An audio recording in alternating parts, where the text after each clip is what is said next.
Hi everyone. One of the great things about living in Northumberland is that you're never too far away from the countryside. And if you've got access to a car, it means that every now and again you can take yourself out for the day and enjoy the beautiful and sometimes desolate scenery that Northumberland has to offer.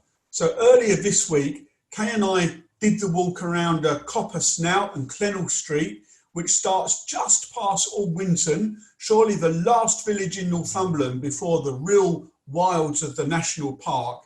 And the walk winds its way up into the hills and onto the border county ride, I should say. Now, I'll let you into a little secret that we actually tried the same walk the week before, but we got lost and we actually went even further up into the hills than we intended to. But this week, we managed to keep to the right track, and it was a 5-hour walk, 5.5 hours by the time we stopped for lunch. And during that 5.5 hours, we saw just 2 other people. We really were up in the hills, away from everything, and it was quite wild.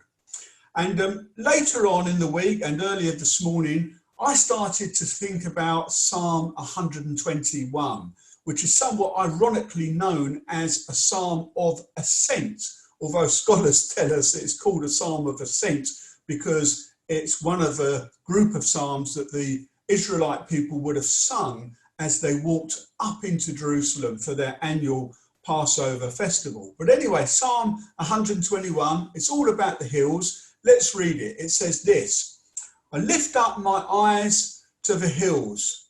Where does my help come from? Well, my help comes from the Lord, the maker of heaven and earth. He will not let your foot slip. He who watches over you will not slumber. Indeed, he who watches over Israel will neither slumber nor sleep. The Lord watches over you. The Lord is your shade at your right hand. The sun will not harm you by day, nor the moon by night. The Lord will keep you from all harm. He will watch over your life. The Lord will watch over your coming and going, both now and forevermore.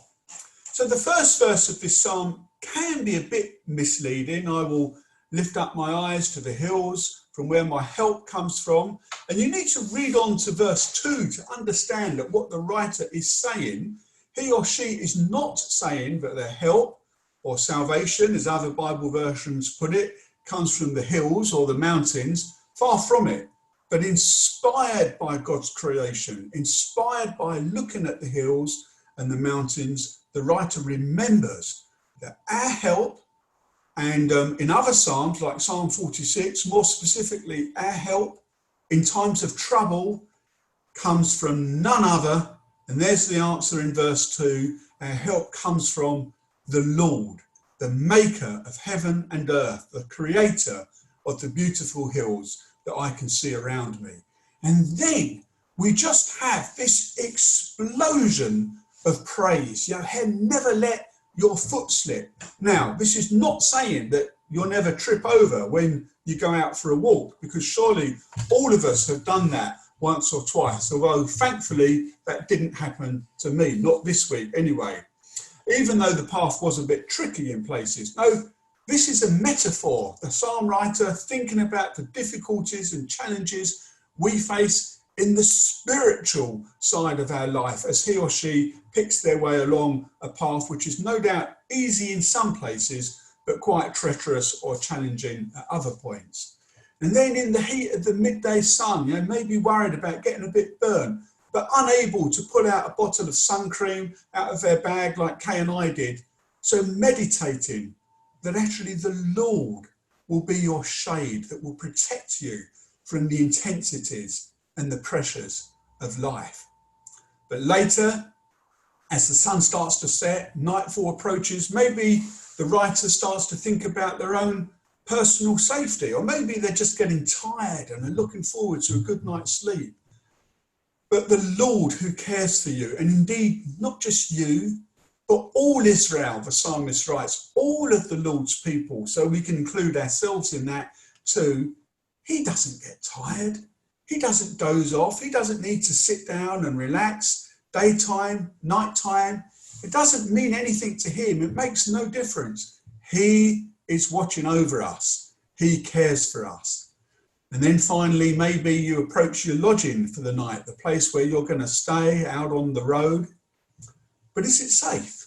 Can you trust the people there? Will you be robbed or attacked whilst you're asleep or tricked out of your possessions? Hey, take courage. The Lord will protect you as you arrive and in the morning as you leave. Once again, older versions of the Bible used to say your comings in and your goings out. But whatever changes and challenges you face in life, new job, new house, new business venture, whether you're picking something up or putting something down, whether you're refocusing or reevaluating, the Lord is protecting you. But as I said, don't think of this psalm as some kind of promise of divine protection from the highwaymen of ancient Israel or medieval England, or perhaps more recently and more geographically appropriately from the border reavers. No, the clue is in verse 7. The Lord will keep you from all harm. He will watch over your life. This psalm is about life. It's inspired by a physical journey, but the psalm is about our spiritual journey. As such, it applies to everyone, to all people. It applies to people who don't have the privilege of an accessible countryside like Kay and I do. It's good for people who live in inner cities and slums, and it's good for people who live on remote islands, in deserts. Whoever you are, wherever you are, this psalm is for you and it's for me. Who can we look to for help? Look to the Lord.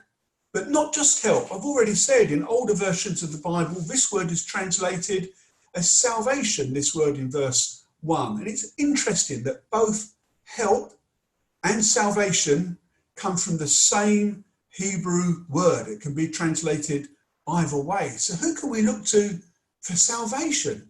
Well, it's the Lord and none other, from whom both help and salvation come. Now, as you may have spotted in the passage we looked at last Sunday from Acts chapter 4, there is no other name under heaven given to mankind through which we must be saved. I think this is a great psalm. Hey, listen, why don't you just read those 16 short lines again of Psalm 121 later today or before you go to bed tonight? And I'm sure it will bless you. Just think about God. Think about your own spiritual journey in life. Reach out to him if you need help or if you need salvation, and enjoy the psalm. And don't forget to tune in again at 10:30 on Sunday morning for our live Sunday meeting. I'll see you then. That would be on Facebook, 10:30, and you know the address by now, www.facebook.com/HC Bedlington /live. Thank you so much.